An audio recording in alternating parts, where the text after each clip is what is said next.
매일 성경 묵상을 돕는 해설 가이드입니다. 안녕하세요, 묵상코치입니다. 함께 읽고 나눈 말씀은 마가복음 6장 45절에서 56절까지 말씀입니다.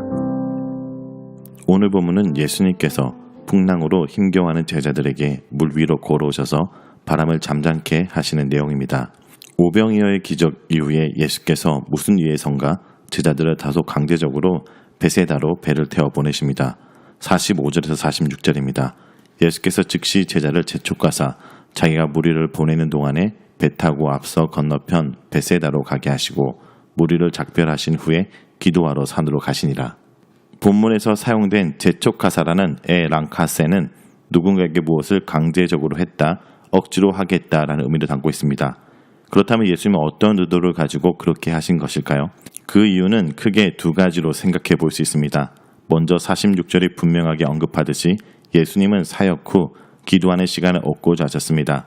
이러한 예수님의 행위는 마가복음 초반부터 드러난 특징인데 그분은 엄청난 이적을 베푸신 후에 사람들의 영광을 구하지 않으셨습니다.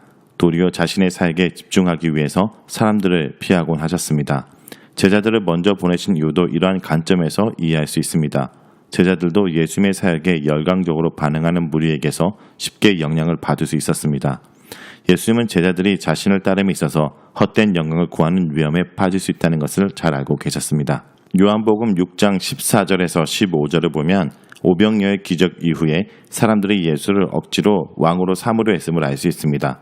예수님은 당신의 제자들이 이런 분위기의 영향을 받아 그릇된 기대와 생각에 빠질지 모른다고 판단하셔서 제자들을 한호하는 무리로부터 신속히 격리시키려고 하신 것입니다. 그리고 또 한편으로는 세례 요한을 죽인 헤롯이 보이지 않게 신변의 위협을 가해오고 다른 한편으로는 당신을 왕으로 삼으려는 무리가 있는 상황에서 예수님은 앞으로 직면한 고난과 죽음의 의미를 상고하고 그 하나님의 뜻에 순종하기 위해서 기도하러 산으로 가신 것입니다. 이제 47절부터는 예수님께서 무리를 돌려보내려고 기도하러 산에 가신 동안에 일어난 사건을 말하면서 제자들이 탄 배는 바다 가운데 있고 예수님은 혼자 무태에 계시다는 것을 강조하고 있습니다. 47절에서 52절입니다. 저물매의 배는 바다 가운데 있고 예수께서는 홀로 무태에 계시다가 바람이 거스름으로 제자들이 힘겹게 노젓는 것을 보시고 밤 사경쯤에 바다 위로 걸어서 그들에게 오사 지나가려고 하시매 제자들이 그가 바다 위로 걸어오심을 보고 유령인가 하여 소리 지르니 그들이 다 예수를 보고 놀람이라. 이에 예수께서 곧 그들에게 말씀하여 이르시되 안심하라 내니 두려워하지 말라 하시고 배에 올라 그들에게 가시니 바람이 그치는지라. 제자들의 마음에 심히 놀라니 이는 그들이 그 떡 떼시던 일을 깨닫지 못하고 도리어 그 마음이 둔하였었음이로라. 제자들은 바람의 영향으로 인해 노젓는 것에 매우 큰 어려움을 느끼고 있었던 것 같습니다. 그런데 마가복음은 예수님께서 자신의 제자들이 힘겹게 노젓는 것을 보셨다라고 기록하고 있습니다. 이러한 기록은 예수님이 가지신 초자연적인 능력을 암시합니다. 예수님이 계신 곳은 갈릴리 바다 한가운데 있을 제자들의 모습이 육안으로는 보일 수 없는 거리였습니다. 제자들의 상황을 아신 예수님은 드디어 밤 사경, 즉 새벽 3시에서 6시쯤에 바다 위를 걸어서 자신의 제자들에게 다가가십니다. 본문에서 지나가려 하시매라는 표현은 해석에 어려움이 있습니다. 그러나 이 표현은 구약에 등장하는 하나님의 신적 현현을 표현한 것으로 이해할 때 잘 이해할 수 있습니다. 마치 구약에서 모세를 지나치려 하셨던 하나님의 모습과 유사합니다. 이 모습은 하나님이 이 자신의 백성들 가운데 나타나시는 모습인 것입니다. 여기서 예수께서 바다를 걸어오셨다는 것은 구약에 나타나는 바다를 다스리는 하나님의 모습을 연상케 해줍니다. 즉 예수님께서 지금 바다를 걸어서 제자들을 찾아오시는 모습은 자연을 다스리시며 자신의 백성을 찾아오시는 하나님의 모습입니다. 예수님을 자세히 보면 구약의 하나님의 모습이 보이는 것입니다. 바다 위를 걸어오신 예수님을 보고 제자들은 그분이 유령인 것으로 착각하고 소리를 질렀습니다. 제자는 전날 하루 종일 예수님과 더불어 사역을 감당했고 매우 지친 상태에서 배를 타서 바람과 싸우며 노를 젓고 있었습니다. 이러한 상황에서 어두컴컴한 바다 위를 걸어오신 예수님을 바라보고 제자들이 놀란 것은 충분히 상상할 수 있는 일입니다. 예수님을 유령이라고 착각하고 놀란 제자들에게 예수님은 안심하라, 내니 두려워하지 말라라고 말씀하십니다. 여기서 내니라는 표현은 일상적으로 예수님께서 많이 사용하신 표현입니다. 그런데 이 표현은 구약에서 하나님이 자신을 계시할 때 사용하신 표현이기도 합니다. 그렇다면 이러한 표현을 통해서 예수님은 지금 자신이 하나님 되심을 드러내고 있는 것으로 볼 수 있습니다. 이러한 해석은 앞서 바다 위를 걸어오신 장면을 통해서 구약의 시편이 보여주고 있는 것처럼 자연과 바다를 다스리시는 하나님의 모습을 보여주는 것과 같은 맥락으로 이해할 수 있습니다. 마가복음에서는 이 기사 속에 베드로가 물 위를 걸어간 사건이 기록되고 있으나 마가복음에서는 이러한 내용이 기록되어 있지는 않습니다. 마가복음의 예수님은 제자들이 탄 배에 오르셨습니다. 그러자 바람도 그치게 되었습니다. 예수님은 바다를 걸어오신 것뿐만 아니라 바람까지 그치게 하셨습니다. 이러한 예수님의 능력을 지켜본 제자들은 심히 놀랐습니다. 그런데 마가복음은 제자들이 이렇게 놀라게 된 이유를 바로 기록하고 있습니다.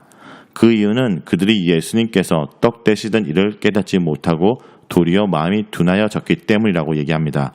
제자들은 오병이어의 기적을 통해 예수님이 누구신지 깨달았어야 했습니다. 제자들은 바로 어제 일어난 일을 이해하지 못하고 있는 모습입니다. 예수님을 통해서 메시아적인 잔치가 베풀어지고 자연을 통치하시는 하나님의 모습을 보여줬음에도 불구하고 제자들은 그가 누구신지 알아차리지 못하는 어리석은 모습을 보이고 있습니다. 이제 예수님과 함께 탄 배가 게네사렛 땅에 도착합니다. 53절에서 56절입니다. 건너가 게네사렛 땅에 이르러 대고 배에 내리니 사람들이 곧 예수신 줄 알고 그 온 지방으로 달려 돌아다니며 예수께서 어디 계시다라는 말을 듣는 대로 병자들을 침상채로 메고 나오니 아무데나 예수께서 들어가시는 지방이나 도시나 마을에서 병자를 시장에 두고 예수께 그의 옷 가에라도 손을 대게 하시기를 간구하니 손을 대는 자는 다 성함을 얻으니라. 원래 이 여행의 목적지는 베세다였는데 실제 배는 게네사렛 땅에 이릅니다. 이것은 제자들이 바람과 싸우며 노를 저은 결과로 이해할 수 있습니다. 이들은 자신들이 의도했던 곳으로부터 어느 정도 벗어났고 결과적으로 게네사렛에 도착하게 된 것입니다. 예수님과 그의 일행이 게네사렛에 도착하자 그곳 사람은 예수님을 즉각적으로 알아차립니다. 이것은 예수님이 이 지역에서 익히 잘 알려져 있다는 것을 보여줍니다. 나사렛에서 소수의 병자들만 치유하셨던 곳과 대조적으로 게네사렛에서는 예수님이 들어가시는 지방, 도시, 마을에서 사람들이 예수님께 열광적으로 반응합니다. 사람들은 병자를 예수님께 데리고 와서 그의 옷가에라도 손을 댈 수 있도록 허락하셔서 치유함을 주시도록 간구했습니다. 이러한 사람들의 행위는 분명하게 믿음에 근거해 있습니다. 여기서 성함을 얻었다라는 표현은 구원하다라는 의미로도 쓰이는 단어입니다. 이러한 표현이 시사하는 것은 이 사건이 단순한 기적의 이야기가 아니라 하나님 나라가 예수 그리스도를 통해서 지금 이루어지고 있다는 것을 나타내는 것입니다.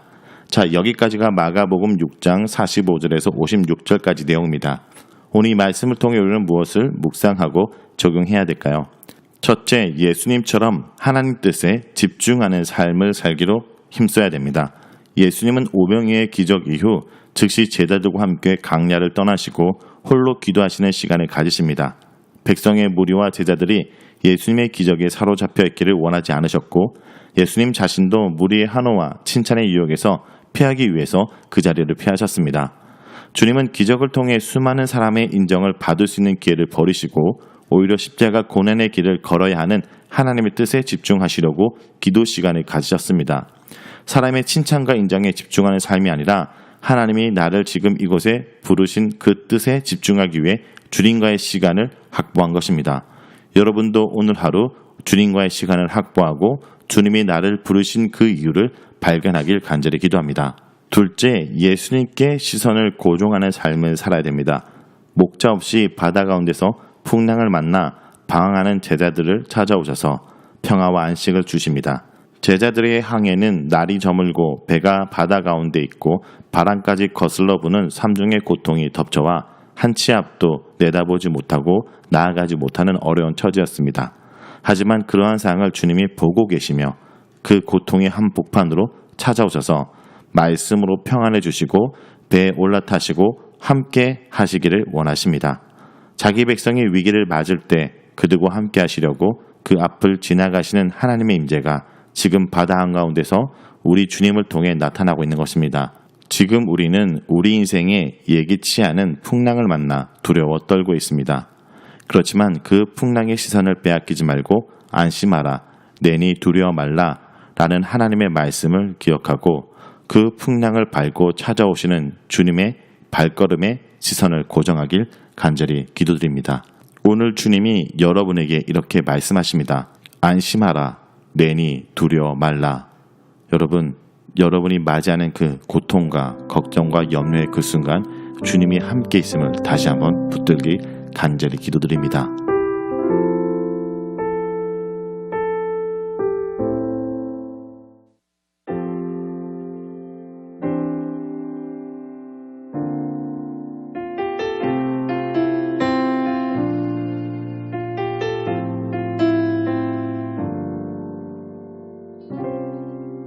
우리 모두 예배하는 자 되어 온전히 영과 진리로 주를 예배하자. 주가 우리와 함께 영원히 함께 하시고 마르지 않는 샘물로 우릴 채우시리. 우리 모두 예배하는 자 되어 온전히 영과 진리로 주를 예배하자. 주가 우리와 함께 영원히 함께 하시고 마르지 않는 샘물로 우릴 채우시리라.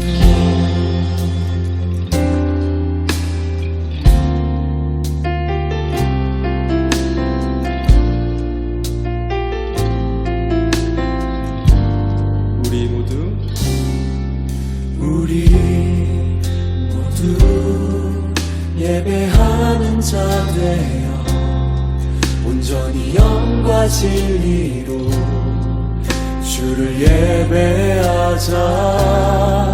주가 우리와 함께 영원히 함께 하시고 마르지 않는 샘물로 우리 채우시리. 우리 모두 예배하는 자 되어 온전히 영과 진리로 주를 예배하자.